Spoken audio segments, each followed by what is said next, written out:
Welcome to Foundations of Business Strategy, Module 1, an Introduction to Strategic Analysis.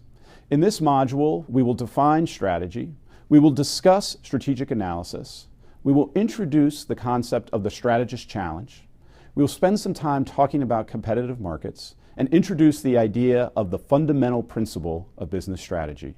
And then at the end, we'll discuss two perspectives in strategy on the source of economic rents.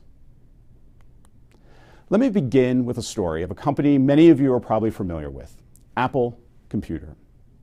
Apple started in the late 1970s as an entrant into the personal computer industry to wild success early on. But then competitive entry occurred.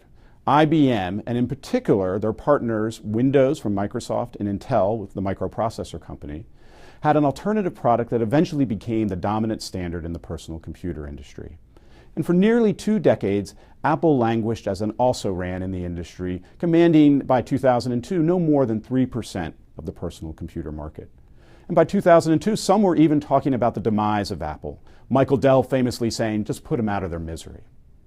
And then something happened, the iPod. And then over the course of the next 10 years, a succession of amazing new products, the iPhone, the iPad, iTunes, changed radically the fortunes of Apple. And now they're one of the most respected and highly valued companies in the world. What happened? Was there a conscious change in strategy here? Was this just an emergent phenomenon that happened in the company? These are the types of questions we are going to ask as we consider business strategy.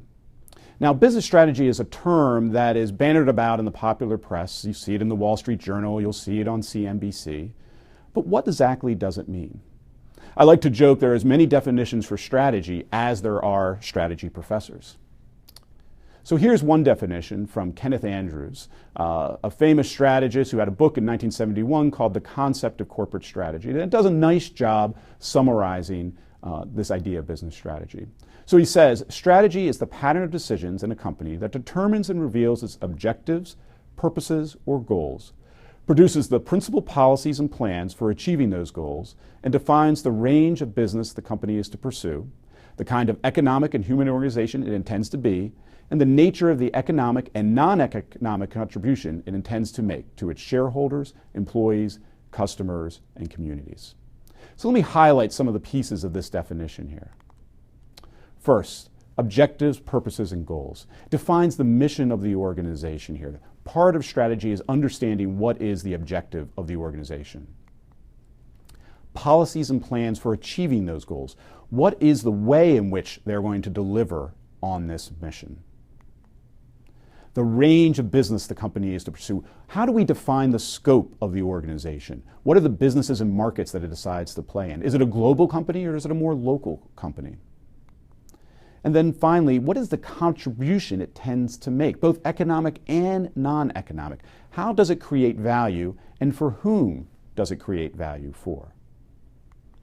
So let me suggest the following simple strategy schema to help us map out what an organization's strategy might be. We start with this idea of the strategic mission, a firm's value, its purpose. What's the scope of its operations? How do we define the business, and how do we express its aspirations? Strategic plan. So the strategic plan now is the way in which it achieves its strategic mission. How does the firm position itself in its markets? How does it leverage its internal resources and capabilities to accomplish its strategic mission? Last but not least, strategic action. This is where the rubber really hits the road. What are the action the firm takes along with their plan to achieve their mission? This could include things like a merger and acquisition, perhaps innovating a new product line, or developing a robust supply chain. Once again, together, these strategic actions help define what the strategy of the organization is.